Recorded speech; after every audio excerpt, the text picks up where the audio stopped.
يا أيها الذين آمنوا إذا قيل لكم تفسحوا في المجالس فافسحوا يفسح الله لكم وإذا قيل انشزوا فانشزوا يرفع الله الذين آمنوا منكم والذين أوتوا العلم درجات والله بما تعملون خبير. بسم الله الرحمن الرحيم. السلام عليكم ورحمة الله وبركاته.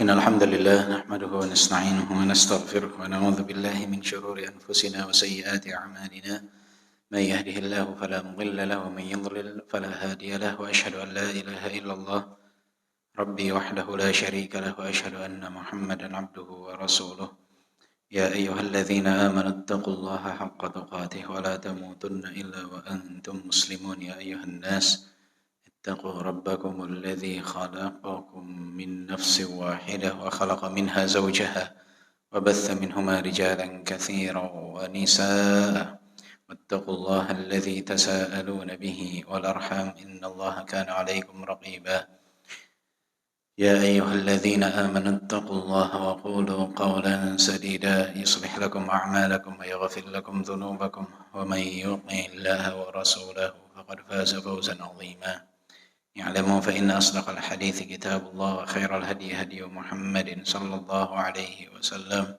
وشر الأمور محدثاتها وكل محدثة بدعة وكل بدعة ضلالة وكل ضلالة في النار أما بعد. Ayo ikhwah rahimani wa rahimakumullah. Tidak terasa kita sekarang berada di kajian terakhir menjelang bulan Ramadan. Tepatnya berada kita sekarang di tanggal 28 Sya'ban. Esok adalah tanggal 29 Sya'ban. Dan esok di waktu terbenamnya matahari adalah waktu pemantauan hilal. Jika hilal terlihat, maka hari Senin kita akan mulai melaksanakan puasa tanggal pertama dari bulan Ramadan. Jika tidak terlihat, maka akan digenapkan menjadi 30 hari. Karena Rasulullah SAW bersabda, "Sumu li ru'yatihi wa aftiru li ru'yatihi." Berpuasalah karena kalian melihat ru'yah dan berbukalah karena kalian melihat ru'yah. Sehingga patokan masuk dalam bulan Ramadan itu tidak hanya hitungan di atas kertas saja, akan tetapi harus nampak ru'yatul hilal, terlihatnya hilal. Jika cuaca mendung tidak terlihat, maka digenapkan menjadi 30 hari. Atau hilal belum terlihat, digenapkan Sya'ban menjadi 30 hari. Ini adalah ketentuan dari Rasulullah SAW. Pernah kita katakan bahwa bukan berarti zaman sahabat tidak ada yang mampu untuk menghitung tentang awal masuk dan keluarnya bulan, tapi memang yang disyariatkan adalah patokannya terhadap ru'yah. Jika memang disyariatkan untuk menghitung, ya pasti Rasulullah akan memerintahkannya. Contohnya ketika zakat diwajibkan kita menghitung, sejak dulu Rasulullah mengajarkan bagaimana cara menghitungnya. Berkenaan dengan waris, Rasulullah mengajarkan juga bagaimana cara menghitungnya. Maka berkenaan dengan masuknya bulan, patokannya adalah ru'yatul hilal. Dan tidak masalah jika di satu daerah hilal sudah terlihat, sedangkan di negara lain hilal belum terlihat. Itu tidak jadi kendala, karena perbedaan ini pernah terjadi di zaman itu, di zaman para sahabat, di zamannya Abdullah bin Abbas ketika berada di kota Madinah. Ada selisih hari berpuasa dengan di negeri Syam. Di Syam mereka mulai berpuasa di hari Jumat, sedangkan di Madinah mulai berpuasa di hari Sabtu. Padahal negeri Syam dengan Madinah jaraknya sangat dekat. Jaraknya sangat dekat. Kurang lebih kalau menaiki pesawat itu 1,5 jam sudah sampai, 1 jam bahkan sudah tiba. Maka tidak perlu heran jika nanti ada perbedaan Ramadan di antara kita dengan Saudi Arabia misalkan, yang waktu tempuh pesawatnya saja sekitar 10 jam. Jadi tidak perlu heran, di zaman para sahabat pun pernah terjadi. Dan ketika Abdullah bin Abbas diminta untuk mengikuti apa yang nampak di negeri Syam, sehingga diminta untuk penentuan Ramadan itu sebanyak 29 hari agar sama dengan di negeri Syam. Abdullah bin Abbas mengatakan bahwa bulan disempurnakan menjadi 30, artinya tetap berbeda tuh. Di awalnya berbeda, di akhirnya pun berbeda. Ketika ditanya kenapa demikian, maka Abdullah bin Abbas menjawab, hakadza amarana Rasulullah sallallahu alaihi wasallam. Seperti inilah Rasulullah sallallahu alaihi wasallam memerintahkan kami. Dan yang perlu diketahui bahwa penentuan masuk dan keluarnya seseorang dari bulan Ramadan itu adalah hak dari pemerintah kaum muslimin, bukan hak pribadi, tetapi hak dari pemerintah kaum muslimin. Itu yang menjadi tugas dan tanggung jawab mereka, dan itu menjadi wewenang mereka. Itu menjadi wewenang mereka. Mengapa? Karena bersangkut paut dengan kemaslahatan banyak dari kaum muslimin. Maka al-aula wal afdal yang kita lakukan adalah mengikuti keputusan pemerintah. Apalagi keputusan dari pemerintah kita tentang penentuan awal bulan Ramadan itu biasanya disepakati oleh hampir seluruh organisasi masyarakat keislaman yang ada di Indonesia. Sehingga tidak perlu ada keraguan dalam diri kita untuk mengikutinya. Niat kita lillah, karena Allah Subhanahu wa taala. Dan seperti itulah Rasulullah sallallahu alaihi wasallam memerintahkan kita. Itulah yang disampaikan oleh Abdullah bin Abbas. Kemudian Bapak Ibu yang dimuliakan oleh Allah Subhanahu wa taala, yang perlu diperhatikan juga bahwa bulan Ramadan suasananya seakan-akan sudah mulai kita rasakan ya, aroma Ramadan ya. Masya Allah, tabarakallah. Nikmat luar biasa. Kadang orang sebelum masuk bulan Ramadan merasa ini berat saya menjalankannya. Tapi begitu masuk di bulan Ramadan, tidak ingin keluar dari bulan tersebut. Karena bulan yang luar biasa istimewa ya. Orang semua sibuk dengan tilawatul Quran, siangnya siam, malamnya qiyam, masjid hidup. Masya Allah, tabarakallah. Nikmat yang sangat luar biasa. Dan kita harus mempersiapkan diri kita untuk menyambut hari tersebut ya. Ada nasihat dari Abdullah bin Mas'ud berkenaan dengan bulan Ramadan, dengan puasa. Kata beliau, idza sumta, ini pernah kita bahas dalam kitab Tuhaf bil Ma'thuri 'ani Salaf. Yang mana kata Abdullah bin Mas'ud, idza sumta falyasum sam'uka wa basaruka wa lisanuka 'anil kadhibi wal ma'athim wada' adzal khadim wal yakun 'alaika waqarun wa sakinatun yawma siyamik wala taj'al yawma siyamika wa yawma fitrika sawa. Kata beliau, idza sumta, jika engkau berpuasa, falyasum, puasakanlah, sam'uka wa basaruka wa lisanuka 'anil kadhibi wal ma'athim. Puasakanlah pendengaranmu, penglihatanmu dan lisanmu dari dosa dan dusta. Jadi di saat kita berpuasa jangan hanya menahan lapar dan dahaga. Kita harus berijtihad untuk mempuasakan pendengaran kita dari segala perkara yang diharamkan oleh Allah Subhanahu wa taala. Ghibah, namimah, nyanyian yang tidak bermanfaat, segalanya dipuasakan. Kemudian puasakan penglihatan kita dari perkara-perkara yang diharamkan. Dan juga puasakan lisan kita. Jangan memakan sesuatu yang diharamkan, baik zatnya ataupun sebab mendapatkannya. Dan juga puasakan lisan kita untuk mengeluarkan perkataan-perkataan yang kotor, perkataan-perkataan yang buruk, perkataan yang dimurkai oleh Allah Subhanahu wa taala. Di saat kita puasakan pendengaran, penglihatan dan lisan, maka secara tidak langsung puasa tersebut menyaring apa yang masuk dari pendengaran, penglihatan dan lisan. Yang masuk itu disaring, sehingga yang masuk itu hanyalah nilai-nilai yang positif. Di saat inputan positif masuk ke dalam hati, maka hati itu akan mengolah hal-hal positif tersebut. Sehingga dia akan memberikan perintah juga hal-hal yang positif kepada seluruh anggota tubuh. Sehingga dia akan memerintahkan kaki untuk berjalan ke masjid, dia akan memerintahkan mata untuk melihat Al-Quran, memerintahkan lisan untuk membaca ayat Al-Quran, dia akan memerintahkan pendengaran untuk mendengarkan muhadharah, ceramah, Al-Quran dan yang lainnya.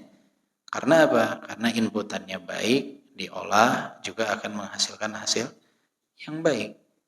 Yang masalah adalah ketika kita tidak mempuasakan pendengaran, penglihatan, dan lisan kita. Akhirnya yang masuk itu tidak disaring, masih kotor. Yang didengar kotor, yang dilihat kotor, yang dimakan kotor, masuk ke dalam hati, ya bahan bakunya kotor. Sehingga hati akan mengolah pun akan menghasilkan perintah-perintah yang kotor. Dia akan memerintahkan tubuh udah tidur aja, nggak usah ke masjid.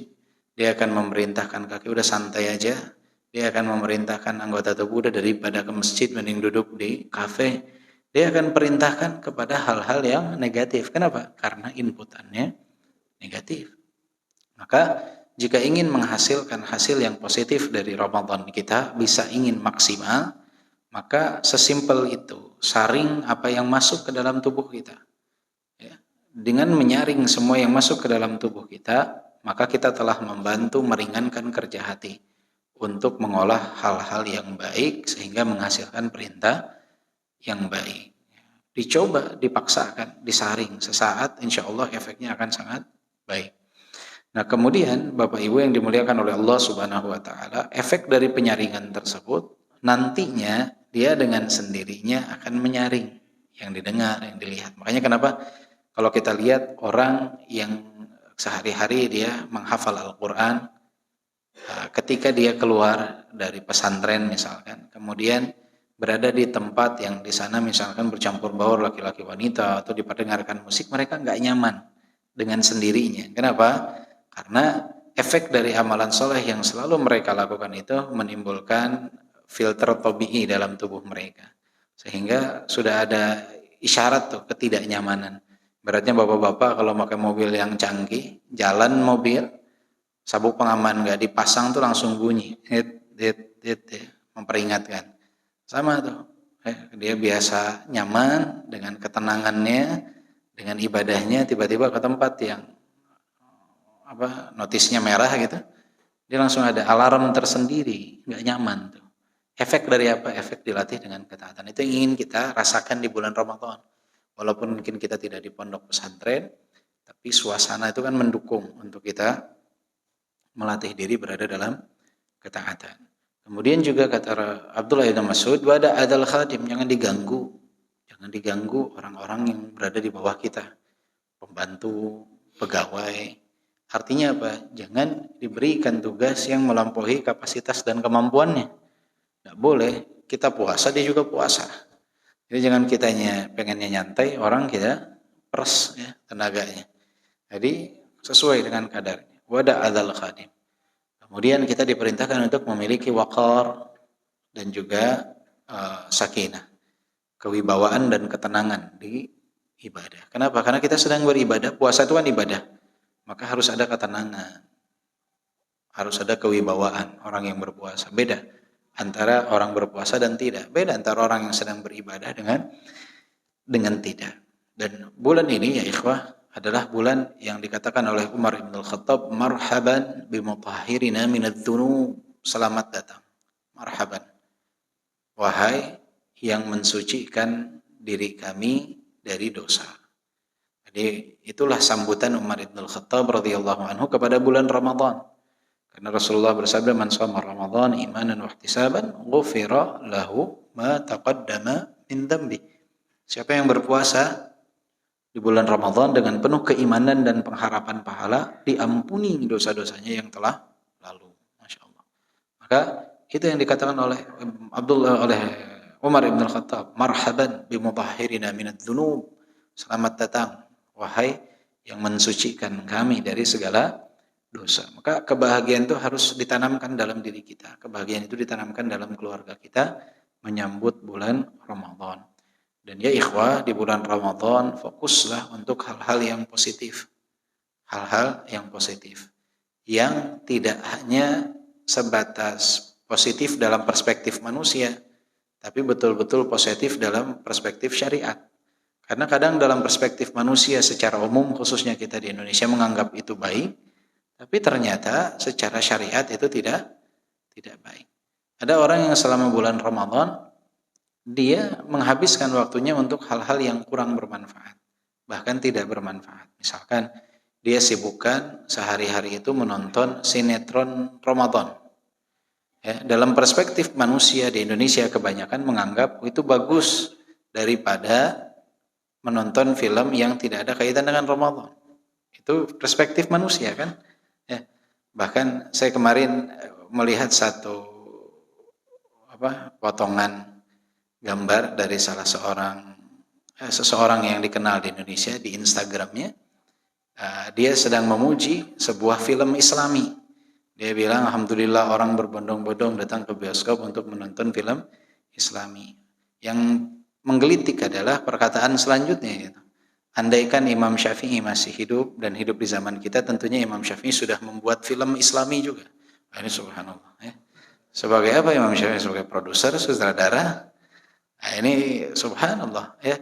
Jadi dalam perspektif sebagian banyak atau kebanyakan manusia itu positif mungkin.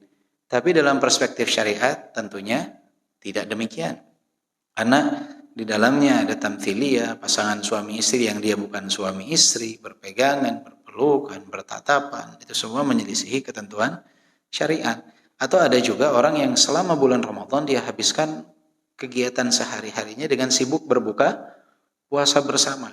Mending kalau berbuka puasa bersamanya ini sesuai dengan ketentuan syariat. Tidak ada penyelisihan syariat, tidak ada kelalaian terhadap yang diwajibkan oleh Allah Subhanahu wa taala. Tapi real kenyataannya di kebanyakan kaum muslimin justru agenda buka bersama itu banyak menyelisihi ketentuan syariat dan banyak menelantarkan apa yang diwajibkan. Menyelisihi ketentuan syariat ya bercampur baur tadi. Ikhwan, akhwat, tidak ada batasan-batasan yang real.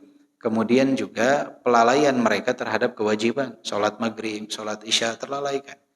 Banyak orang buka bersama itu kan di restoran. Restoran itu kapasitasnya 100, 200, 300. Ada musola kapasitasnya 5 orang, 10 orang.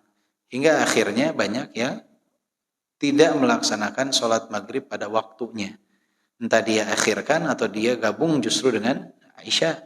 Jadi bersama dia berbuka, tapi bersama meninggalkan juga sholat wajib. Ini sering.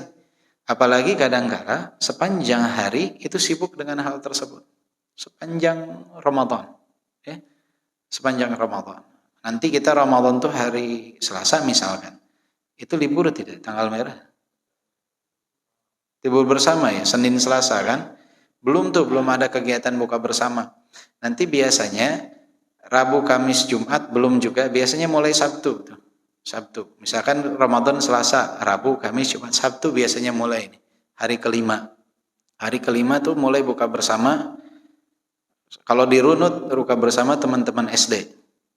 SD ada grup WhatsApp-nya, nanti reuni itu kita buka bersama. Hari Ahadnya, hari ke-6-nya itu buka bersama teman-teman SMP.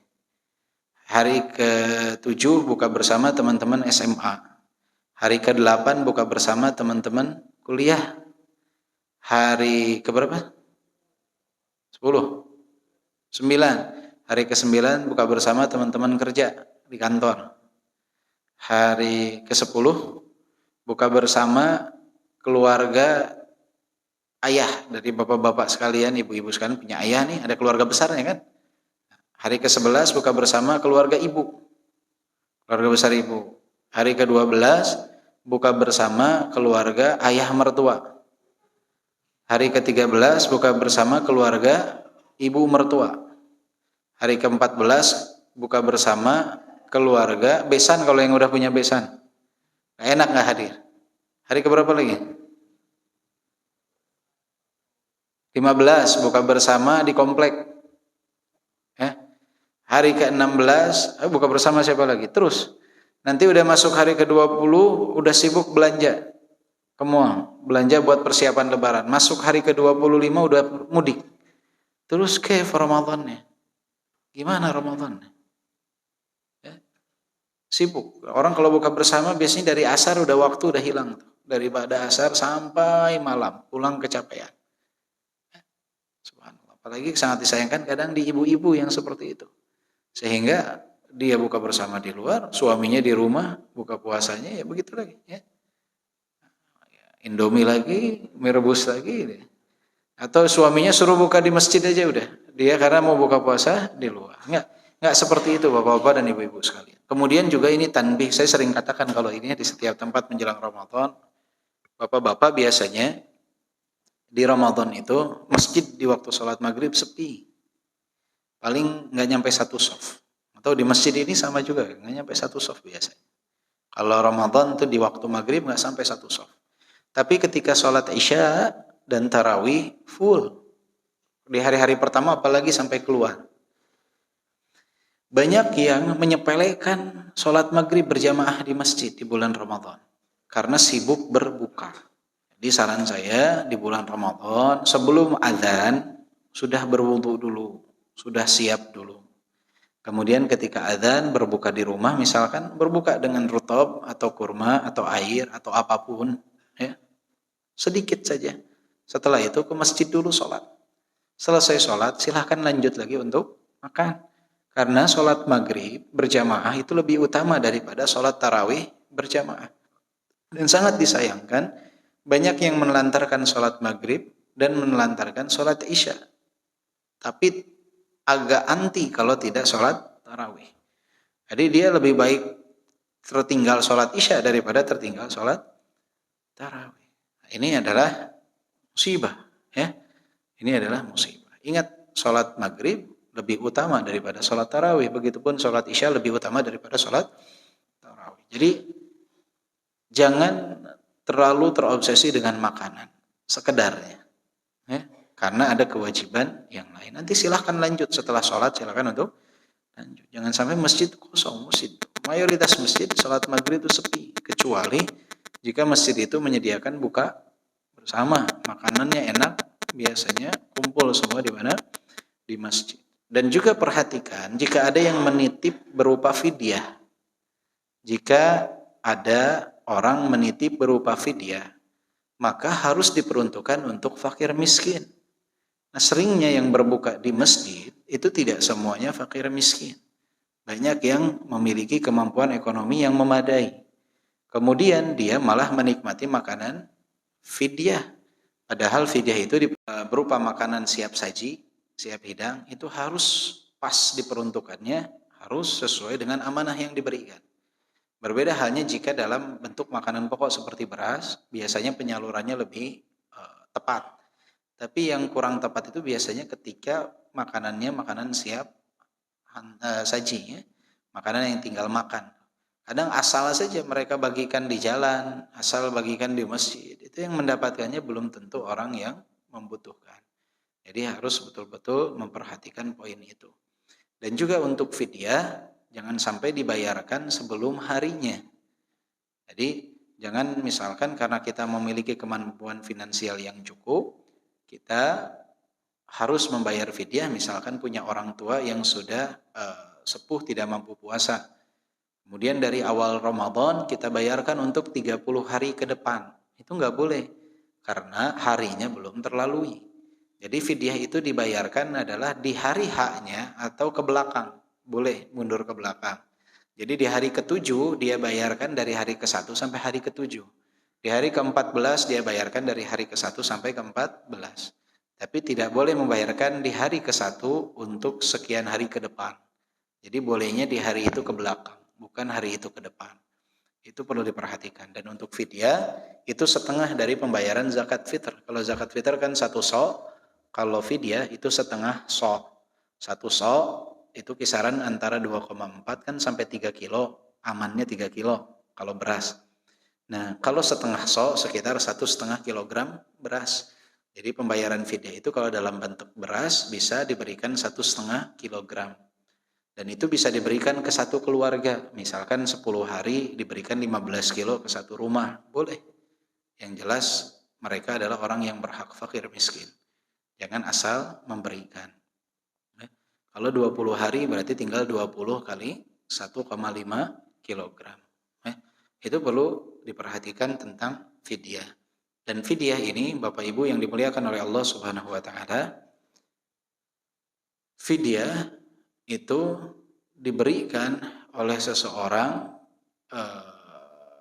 yang tadi poin yang perlu digarisbawahi adalah tepat sasaran, jangan sampai asal-asalan. karena ada peruntukannya. Sama seperti zakat mal. Zakat mal itu tidak wajib diberikan di bulan Ramadan. Jadi tidak ada zakat Ramadan. Ya, zakat yang ada di akhir Ramadan adalah zakat fitr. Kalau zakat mal itu diperuntukkan untuk 8 asnaf, 8 kelompok manusia. Itu nggak boleh berpaling dari hal tersebut. Karena banyak kaum muslimin membayar zakat kan di bulan Ramadan. Zakat mal. Apakah wajib di bulan Ramadan? Nggak, bisa bulan apa saja. Yang penting telah terpenuhi 2 syarat. Tamul haul dan balaghun nisab. Sampai nisabnya dan sempurna 1 haul, 1 tahun. Dan diperuntukkan untuk yang tepat. Innamas shadaqatu lil fuqara'i wal masakin wal 'amilina 'alaiha wal mu'allafati qulubuhum wa fir riqab wal gharimin wa fi sabilillahi wa ibnis sabil. Ada 8 kelompok dalam surat At-Taubah ayat ke-60. Yang sering keliru adalah 1, memberikan zakat mal kepada anak yatim yang tidak termasuk dalam 8 kelompok. Dia yatim tapi tidak fakir, kaya. Nah, dia tidak berhak untuk mendapatkan zakat mal. Yatim itu bukan syarat mendapatkan atau bukan mustahik zakat. Selama dia tidak termasuk dalam 8 kelompok dalam surat At-Taubah ayat ke-60. Sering sekali. Yang penting yatim kaya raya dikasih tetap zakat mal. Yatim kalau kaya raya bisa jadi dia yang harus mengeluarkan zakat. Bukan dia yang harus diberi zakat. Yang sering keliru juga adalah wakil dari muzaki yang memposisikan qulubuhum wa fir riqab wal gharimin wa fi sabilillahi wa ibnis sabil. Ada 8 kelompok dalam surat At-Taubah ayat ke-60. Yang sering keliru adalah 1, memberikan zakat mal kepada anak yatim yang tidak termasuk dalam 8 kelompok. Dia yatim tapi tidak fakir, kaya. Nah, dia tidak berhak untuk mendapatkan zakat mal. Yatim itu bukan syarat mendapatkan atau bukan mustahik zakat. Selama dia tidak termasuk dalam 8 kelompok dalam surat At-Taubah ayat ke-60. Sering sekali. Yang penting yatim kaya raya dikasih tetap zakat mal. Yatim kalau kaya raya bisa jadi dia yang harus mengeluarkan zakat. Bukan dia yang harus diberi zakat. Yang sering keliru juga adalah wakil dari muzaki yang memposisikan diri sebagai amil zakat. Dia wakil dari pemberi zakat, tapi memposisikan diri seperti amil zakat. Berbeda. Ya. Ketika seseorang membuat yayasan atau masjid DKM menerima penyaluran zakat, posisinya bukanlah amil zakat. Posisi mereka adalah wakil dari muzaki. Wakil dari muzaki ini tidak boleh menerima bagian daripada zakat mal. Dia boleh menerima di luar dari zakat mal. Misalkan orang menitip, Pak, ini buat penyaluran zakat mal saya, ini uang 5 juta rupiah. Ya, ini untuk Bapak 100.000 transportasinya, nggak masalah. Tapi nggak boleh dikurangi dari 5 juta. Karena dia adalah wakil dari pemberi zakat, bukan sebagai apa? Bukan sebagai amil zakat. Nah, 2 poin itu sering keliru. Maka pastikan hal-hal tersebut. Dan jika bapak-bapak sekalian atau ibu-ibu sekalian mau memberikan zakat, pastikan orang yang menyalurkannya itu amanah dalam penyaluran zakat. Nah, ini yang sering terjadi di bulan Ramadan. Dan juga di bulan Ramadan usahakan untuk mengkhatamkan Al-Quran.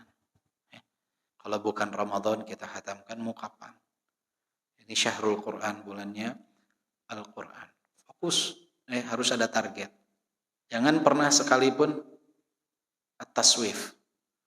Taswif itu menanti-nantikan amalan. Nantilah, besoklah saya selesaikan. Sekarang libur dulu, besok saya mau 2 juz baca. Enggak, sekarang aja baca 2 juz. Kenapa besok? Sekarang baca 2 juz. Jangan kata, saya kan 1 juz. Besok aja lah saya bayar bacanya 2 juz. Saya nggak mau baca pagi, nanti aja lah siang. Enggak, pagi aja. Kenapa harus ditunda sampai siang? Jadi selalu menyegerakan, tidak menunda-nunda. Semoga Allah berikan taufik kepada kita selama keberadaan kita kelak di bulan Ramadan. Tapi belum ada yang bisa jamin juga kita sampai atau tidak di bulan Ramadan. Kalau hitungan jam kan paling lambat itu sekitar berapa jam lagi kita berjumpa dengan bulan Ramadan? 12, mungkin 60 jaman lagi kita berjumpa dengan bulan Ramadan paling lambat hari Selasa kan? Selambat-lambatnya. Itu enggak juga, enggak nyampe ya. Berapa? 12? Iya, 48 jam kurang lebih. Ya, 60 jam kurang lebih.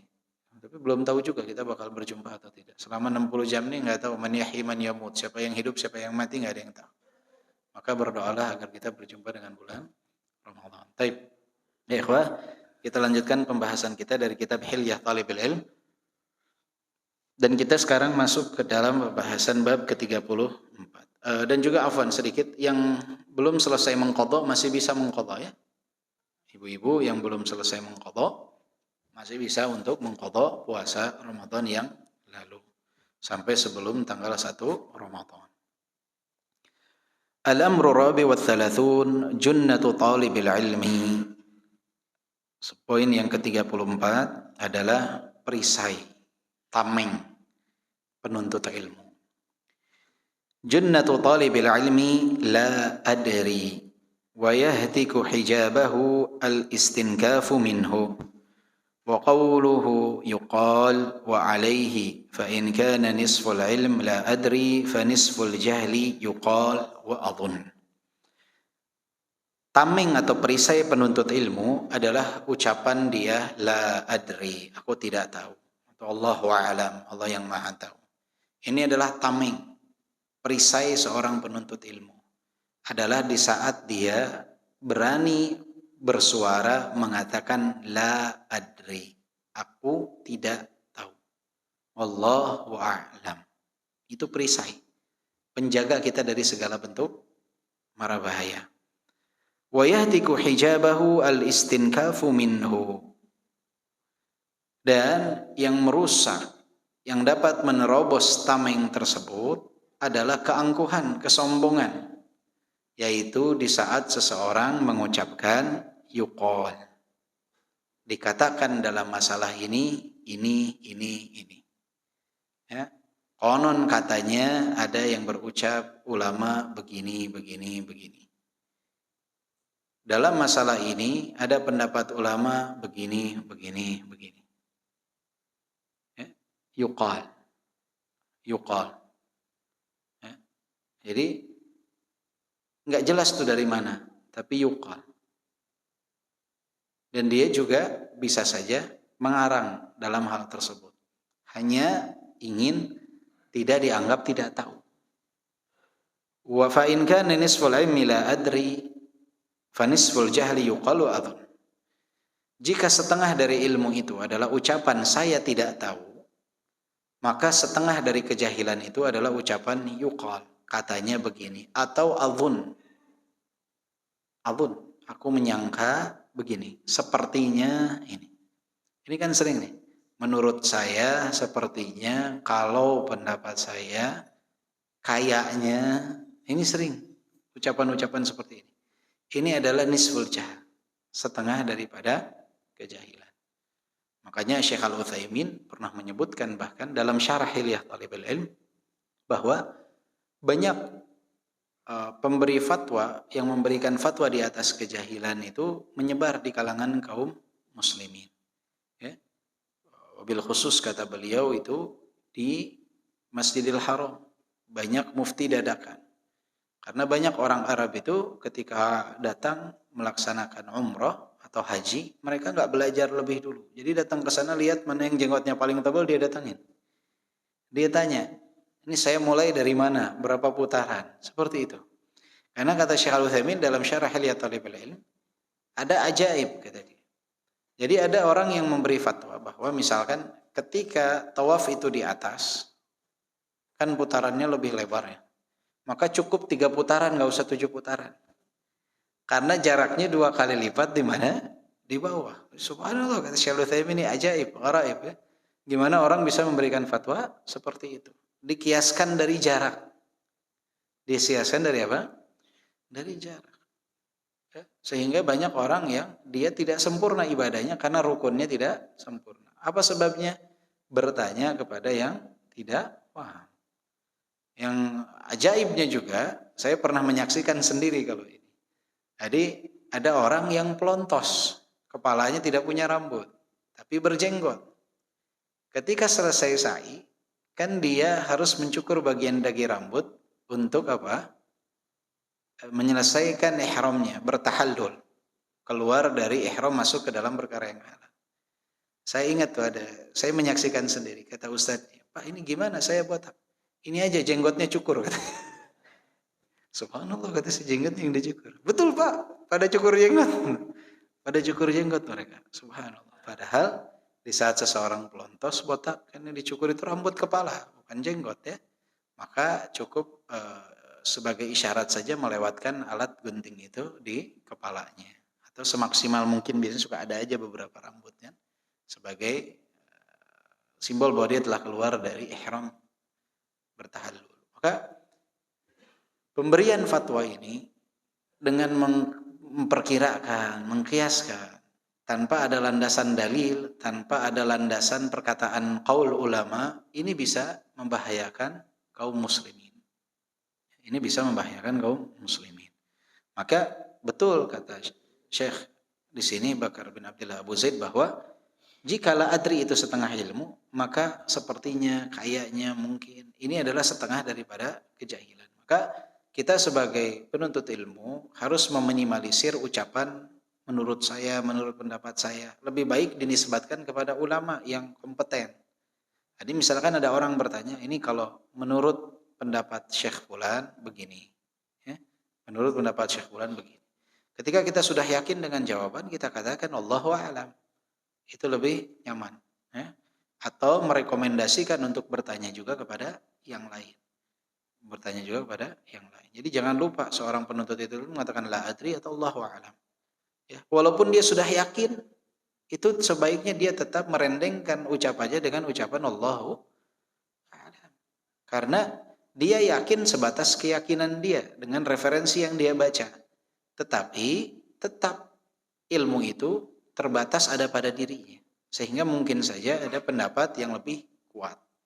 Maka biasakan dan jangan sering mengatakan menurut saya, menurut pendapat saya. Ya. Karena ilmu ini telah terlalu banyak dizalimi, ilmu agama. Yang pernah kita bahas kan bahwa dua ilmu yang paling banyak dizalimi itu ilmu apa?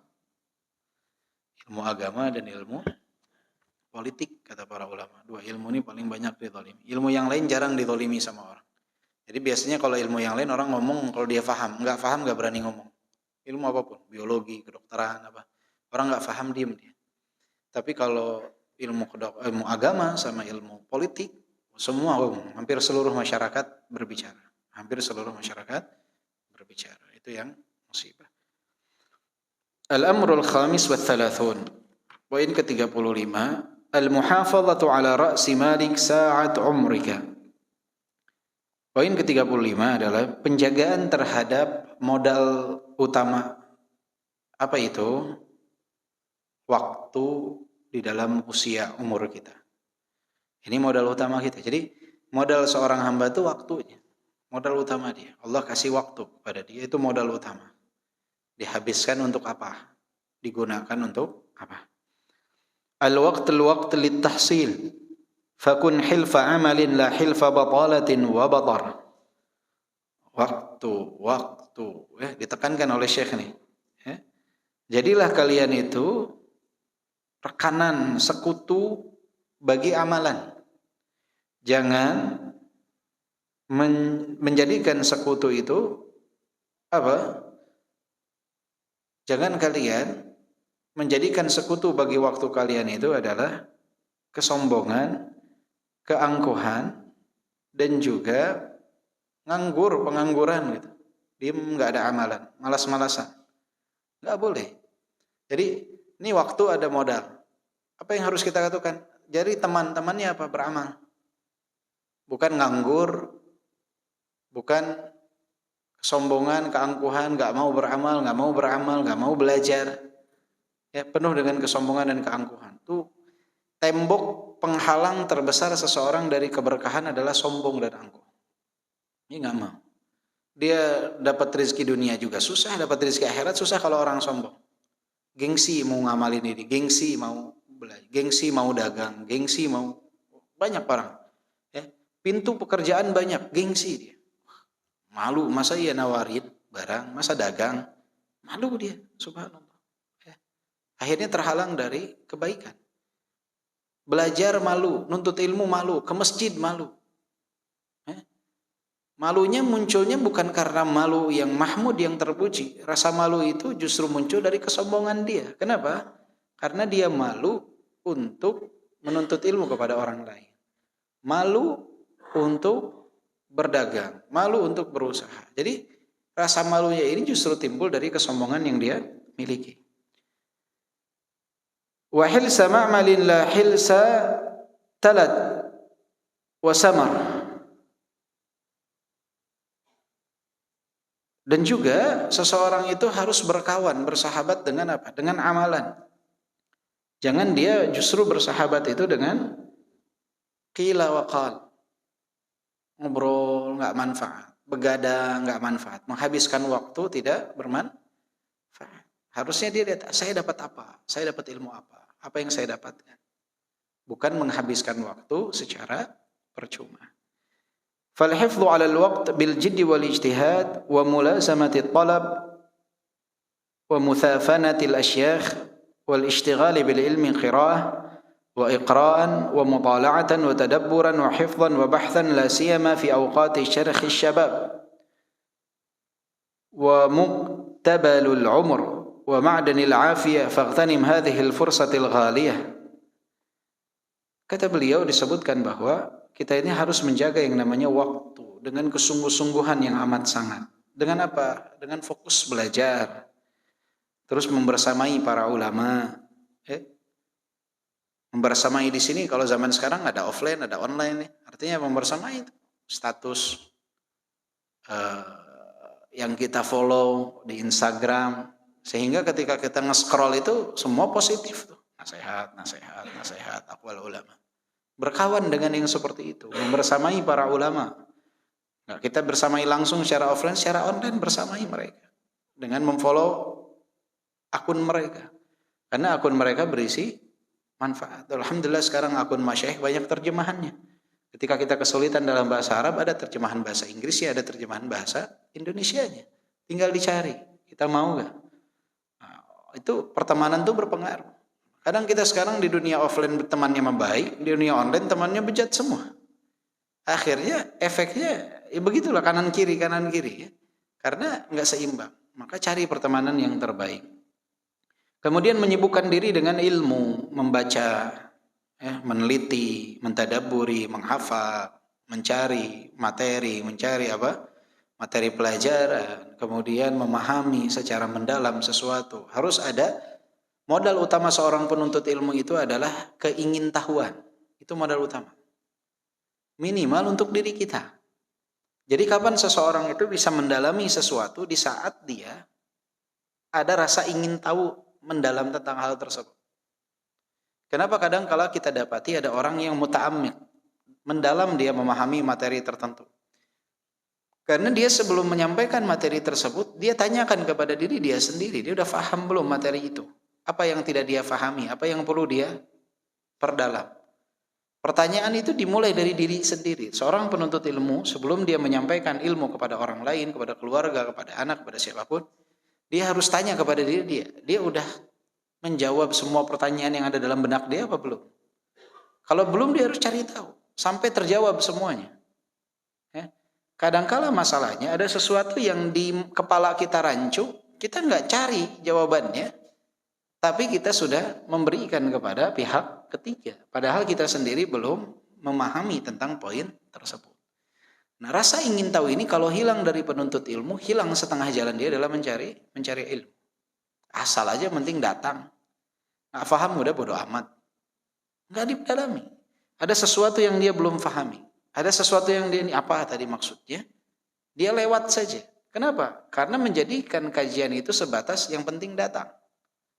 Menuntut ilmu yang penting hadir. Yang penting bisa selfie, bisa update status saya di kajian fulan, saya di kajian alan, selesai. Tapi kalau penuntut ilmu yang hakiki enggak. Dicari tahu ini jawabannya apa, ini maksudnya apa. Ketika syekhnya, ketika ustadznya belum juga memberikan jawaban yang tepat, dia atau mereka biasanya meminta waktu. Nanti saya coba juga akan cari, saya juga kurang paham nih. Nanti kita, sehingga di sanalah ada tahsil ilmi. Ada peningkatan nilai keilmuan dari yang diajar dan yang mengajar. Kalau yang mengajar menyampaikan sesuatu, yang diajar masih bingung terus diam, ya selamanya berada dalam hal tersebut, ketidaktahuan. Makanya lihat kalau bapak-bapak datang ke Masjidil Haram atau Masjid Nabawi, ada syekh lagi ngajar. Lihat ketika syekh beres mengajar. Ada orang ngejar tuh Pak, sampai ke parkiran, ditanya, ini apa maksudnya syekh? Yang tadi maksudnya seperti apa? Ini maksudnya apa? Karena mereka ingin faham tentang hal tersebut. Jangan sampai mereka salah memahami.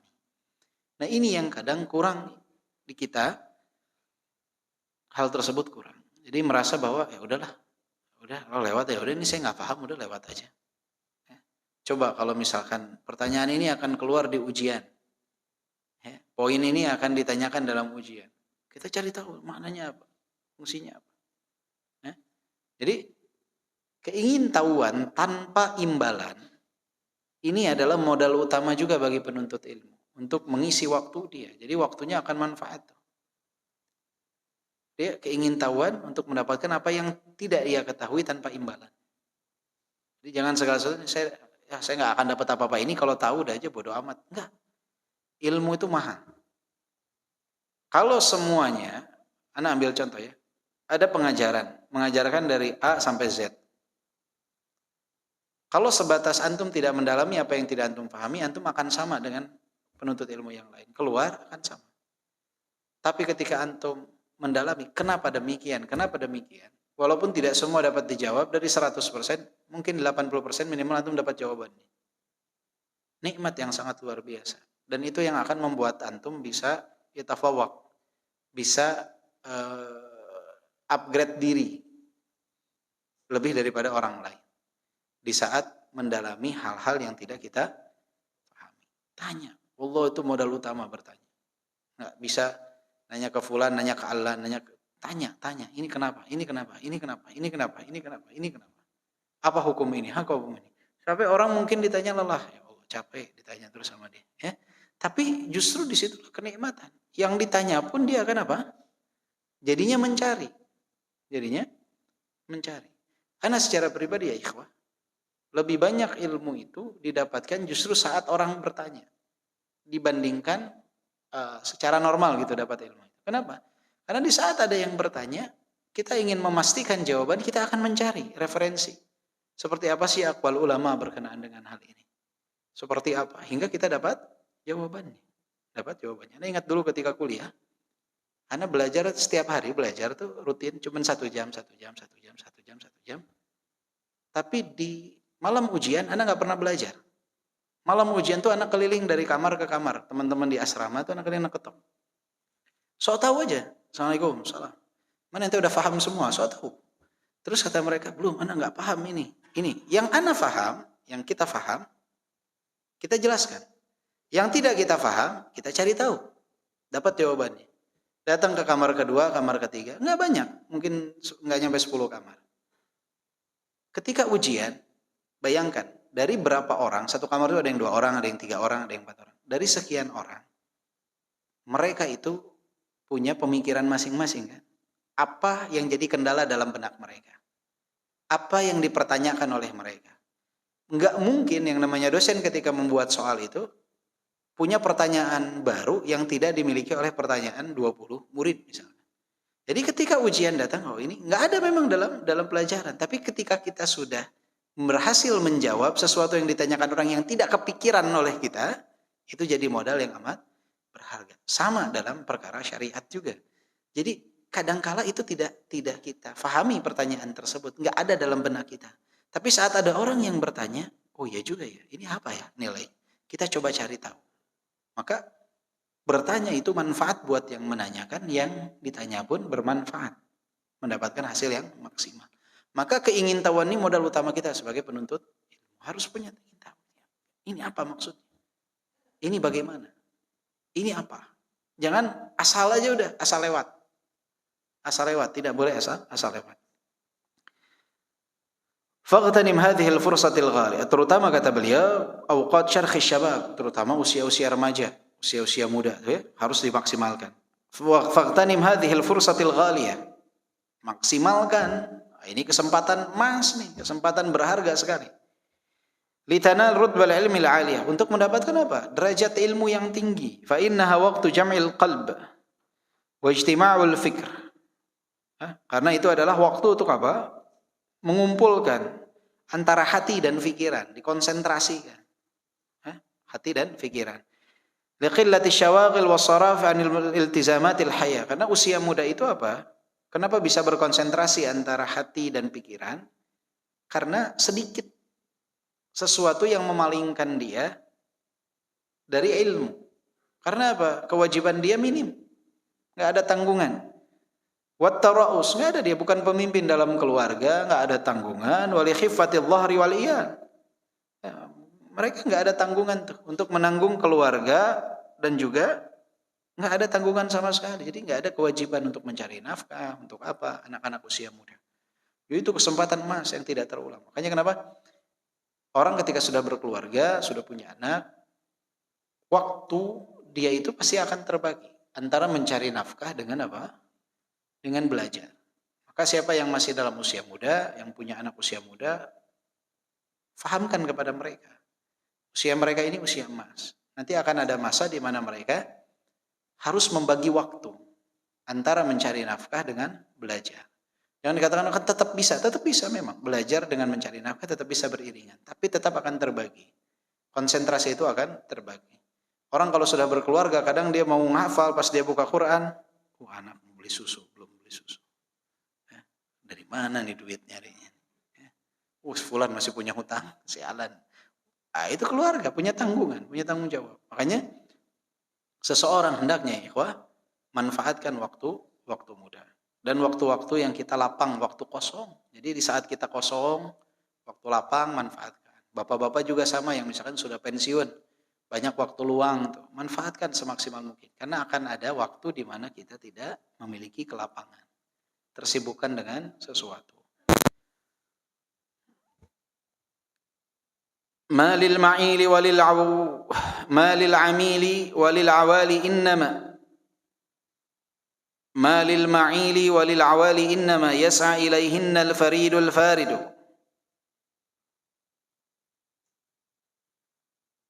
Baik. Jadi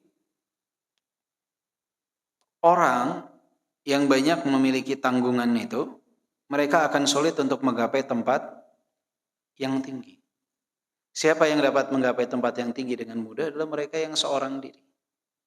Ya, ketika ada gunung yang tinggi, orang yang menggendong sesuatu dengan yang jalan sendiri beda. Ibaratnya itu. Jadi puncak ilmu itu gunung misalkan, bukit. Kita ketika bawa keluarga, bawa anaknya banyak lagi misalkan, bawa keluarga, banyak tanggungan, banyak hal yang harus kita persiapkan. Maka perjuangan untuk nyampe ke atas itu berat. Bisa sampai bisa, cuman lebih berat. Ekstra keras. Beda dengan yang jalan sendiri. Beda dengan yang jalan sendiri. Antum safar saja misalkan, antum mau pulang kampung, antum mau kemana? Ke Ternate, ke Sulawesi, ke Padang, kemana. Ketika mau naik pesawat, bawa anak, bawa istri, dengan jalan sendiri beda tidak? Beda. Beda. Kenapa? Karena ada yang dibawa. Sama dalam perjalanan menuntut ilmu juga seperti itu. Di saat kita sendiri, manfaatkan. Karena akan ada masa di mana kita harus membagi ibadah kita antara menuntut ilmu dan juga menanggung nafkah. Bukan berarti tidak baik, dua-duanya baik. Tapi kalau saat kita sendiri, kita bisa lebih fokus kepada ibadah tertentu, yaitu menuntut ilmu. Di saat kita sudah berkeluarga, ibadah kita tuh akan terbagi. Ada pintu-pintunya. Ada pintu-pintu kebaikan yang lain yang harus kita jalankan. Ada kewajiban lain yang harus kita jalankan. Apakah tidak baik? Oh, itu baik juga. Karena itu pun adalah kewajiban. Jadi di saat kita bisa memaksimalkan diri dalam kesendirian itu, maksimalkan. Karena nanti ada momentum kita harus mulai membagi tugas dalam diri kita untuk melakukan hal yang lain. Wa iyyaka wa ta'mirat taswif ala nafsik. Hati-hati itu, jangan taswif. Taswif ini penyakit yang amat mengerikan. Apa itu at-taswif? Menunda-nunda amalan. At-taswif, menunda-nunda amalan, nanti, besok, lusa. Sekarang. Masuk waktu sholat sekarang. Ibu-ibu nih biasanya sering taswif dalam sholat. Nanti nanti ketiduran. Bangun nanti. Nah, jangan, bangun, bismillah. Sholat. Yang bapak-bapak juga jangan nanti, tarsok. Itu tarsok ini sesuatu yang sangat menakutkan ya. Nanti, besok, sekarang.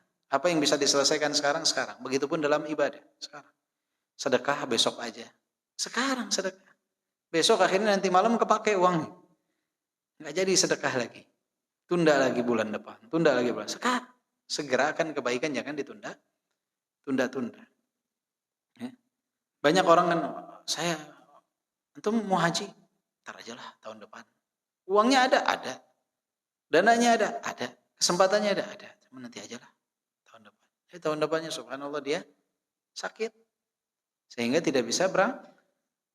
Uangnya ada, waktunya ada.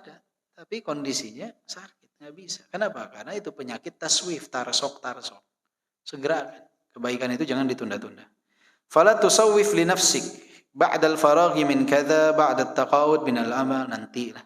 Setelah selesai ini atau nantilah saya setelah pensiun, ba'da at-taqawud itu setelah pensiun baru saya mau gini, saya nanti mau kajiannya nanti.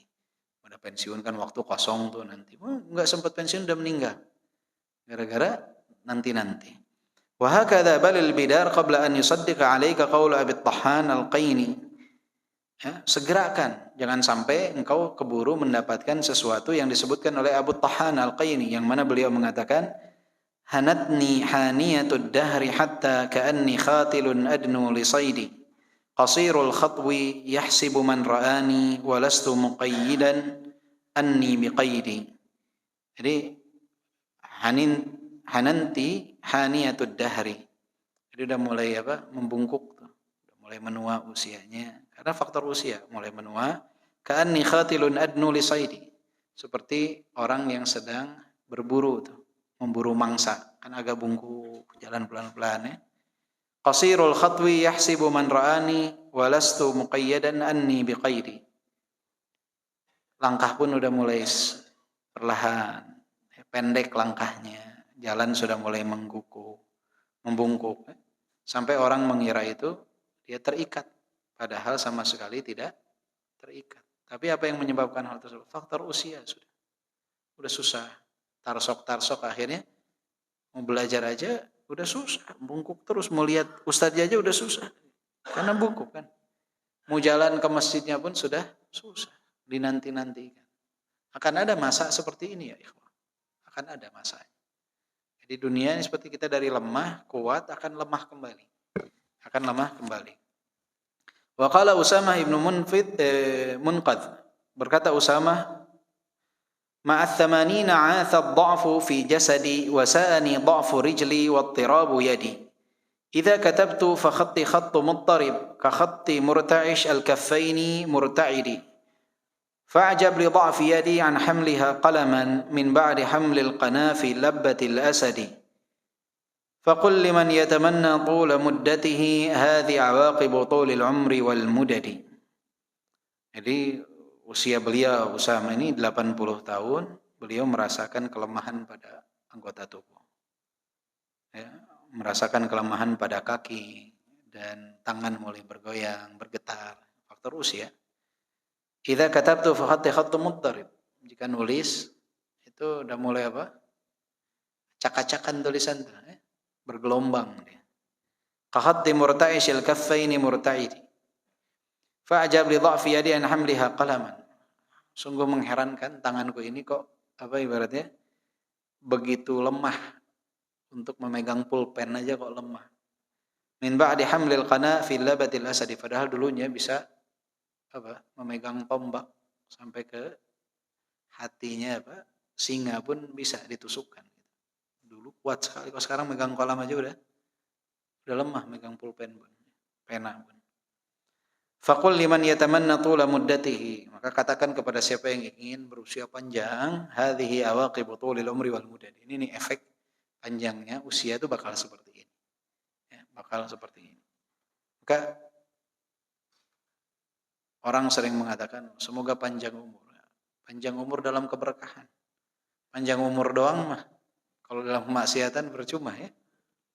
Juga banyak yang panjang umur usia itu akan mengalami kesepian juga yang amat sangat ya. Ada orang yang usia 80, teman-temannya udah nggak ada semua. Anaknya sibuk dengan kehidupannya, ya, cucunya apalagi, teman-teman sebayanya sudah tidak ada. Berada dalam kesepian kadang-kala. Istri sudah meninggal, ya, mau nikah lagi juga udah susah, 80 tahun. Ya. Jadi jangan hanya minta usia dipanjangkan, tapi juga dipanjangkan dalam keberkahan.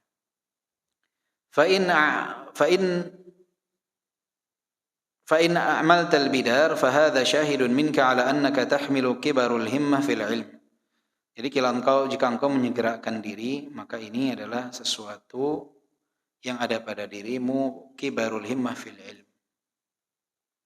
Besarnya tekad yang tinggi di dalam ilmu. Jadi penyegeraan dalam satu amalan ini menandakan tekad kuat pada diri kita untuk mendapatkan ilmu. Menunda-nunda itu akan menimbulkan efek negatif. Mumpung sekarang kuat belajar, nanti akan semakin lemah.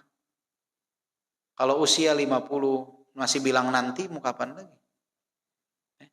Sekarang beramal. Sekarang ini nabung terus semampunya. Bapak-bapak mungkin ngerasa, saya 2 tahun lalu sholat tarawih masih bisa berdiri, sekarang mau udah duduk. Ada tuh yang seperti itu. Ada perubahan masa, perubahan tubuh, perubahan fisik, sunnatullah.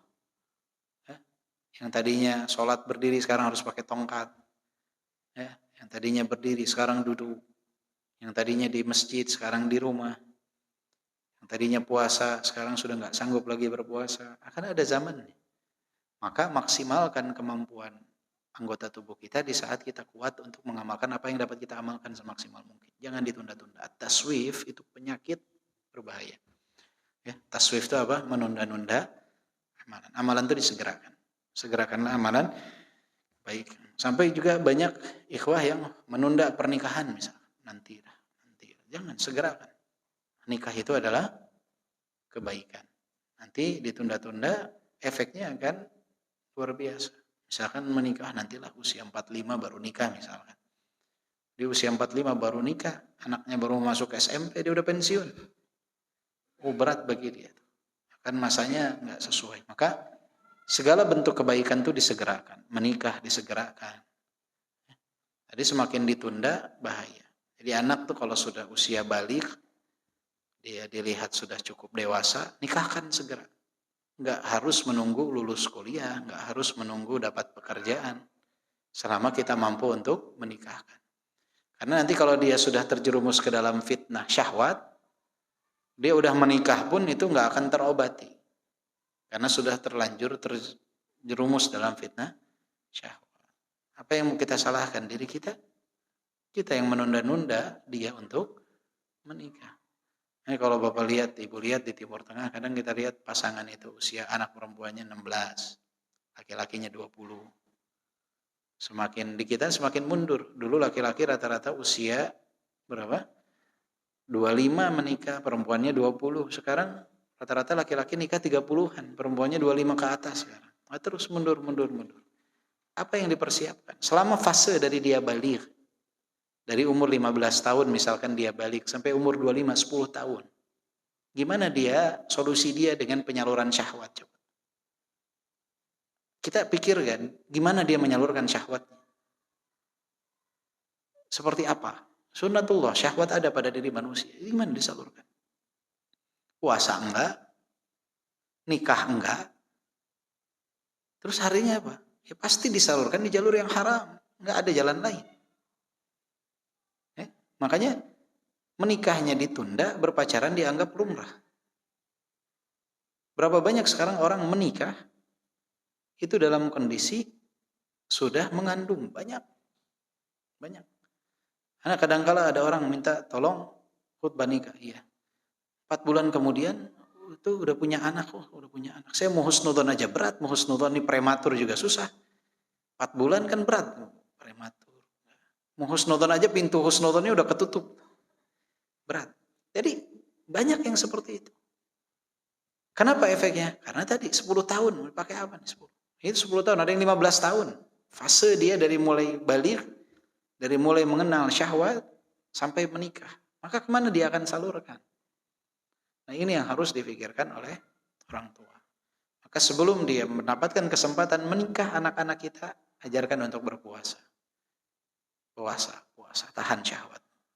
Ketika sudah siap, segera nikahkan. Jangan ditunda.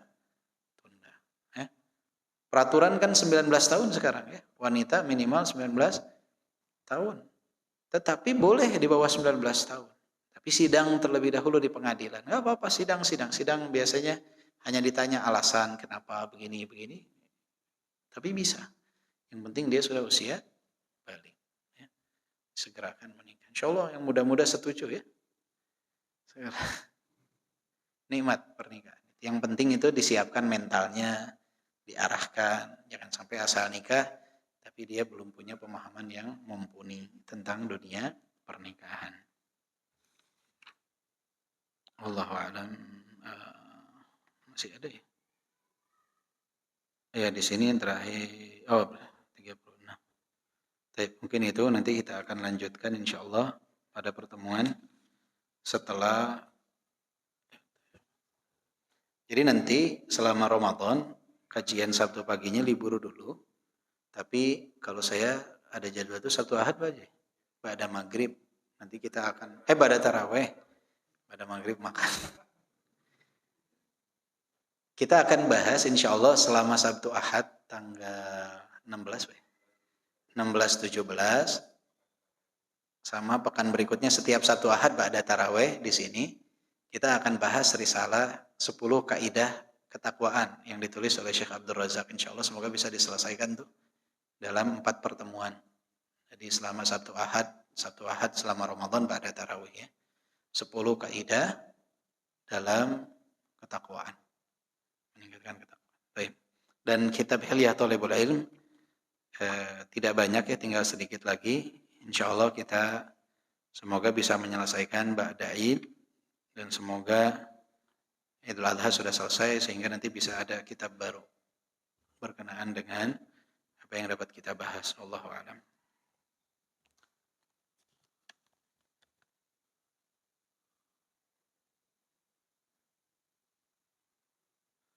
Afwan di luar materi, ketika kita sedang di perjalanan mau melaksanakan sholat jamaah takdim, sholat asar ditarik ke zuhur. Kalau sholat zuhurnya tetap 4 rakaat, kalau sholat asarnya 4 rakaat atau 2 rakaat. Jadi begini,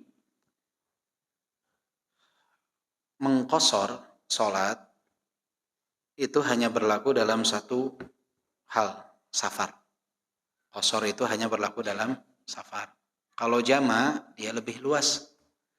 Seseorang bisa menjama karena hujan lebat, seseorang bisa menjama karena macet parah, seseorang bisa menjama karena sakit. Jadi sebabnya lebih luas. Kalau qashar hanya saat safar. Dan pelaksanaan qashar sholat atau jama' sholat itu, qashar sholat itu dalam safar, itu afdolnya dia mengqashar sholat. Jadi 4 rakaat menjadi 2 rakaat. Kecuali di saat dia makmum terhadap orang yang mukim. Jadi misalkan kita datang, kita menuju ke Bandung. Kita singgah di Purwakarta, mampir dulu keluar, makan, ada masjid. Kita sholat di waktu zuhur tuh jamaah takdim. Kan imamnya sholat 4 rakaat ya. Maka kita niatkan dalam diri kita akan menjamak. Jadi salah satu syaratnya kita niat dalam hati untuk menjamak sholat. Itu sebelum pelaksanaan sholatnya. Jadi sholat dulu, zuhur 4 rakaat bersama imam. Kemudian setelah salam, kita iqamah lagi, qomat. Barulah kita sholat asar berapa rakaat? 2. Jadi zuhurnya ikut imam 4, sedangkan asarnya 2, afdolnya 2. Kalau asarnya 4 juga, kalau dibilang boleh ya boleh-boleh saja. Tetapi afdolnya musafir itu mengqashar. Jika dia sholat sendiri atau dia sholat berjamaah bersama orang-orang yang sama-sama sedang safar. Yang sama-sama sedang safar. Jadi sholat zuhurnya 4, asarnya 2. Kalau kita yang jadi imam, ya 2-2. Nanti bagaimana makmumnya? Ada yang mukim makmumnya. Nanti kita sholat 2. Jika misalkan saya jadi imam nih, safar.